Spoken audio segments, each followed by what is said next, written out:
High বন্ধুরা, জীবনে মানি flow বাড়াতে চাও?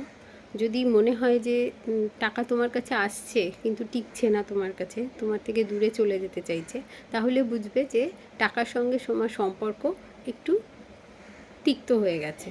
মানে তোমার সঙ্গে তোমার কাছে সে থাকতে চাইছে না। তাহলে কি করে তার সঙ্গে সম্পর্ক ঠিক করবে? একমাত্র রাস্তা হোপোনোপোনো প্রেয়ার। আর তার সঙ্গে ইএফটি করো, তার সঙ্গে গ্র্যাটিটিউড জানাও। হোপোনোপোনো করবে যখন, তখন তুমি তোমার কাছে যে কটা আছে মিনিমাম একটা, ম্যাক্সিমাম 11টা, মানে অড নাম্বারে 1, 3, 5, 7, 9, 11, যে কোনো নাম্বারের নোট তোমার কাছে যতগুলো আছে, 500 হোক, 200 হোক, 100 হোক, এগুলো নিয়ে তুমি নোটগুলোকে হাতে নিয়ে তোমার চেস্টের কাছে ধরো। ধরে তুমি একদম পুরো নিষ্ঠার সঙ্গে তাকে বলো, I am sorry, please forgive me, thank you, I love you. এই 4টে সেন্টেন্স কিন্তু তোমার জীবনে মানি ফ্লো বাড়িয়ে দিতে পারে।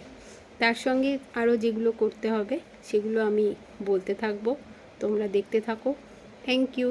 আমার চ্যানেলটাকে একটু সাবস্ক্রাইব করো, লাইক করো, কমেন্ট করো, আমার পাশে একটু থেকো। Thank you.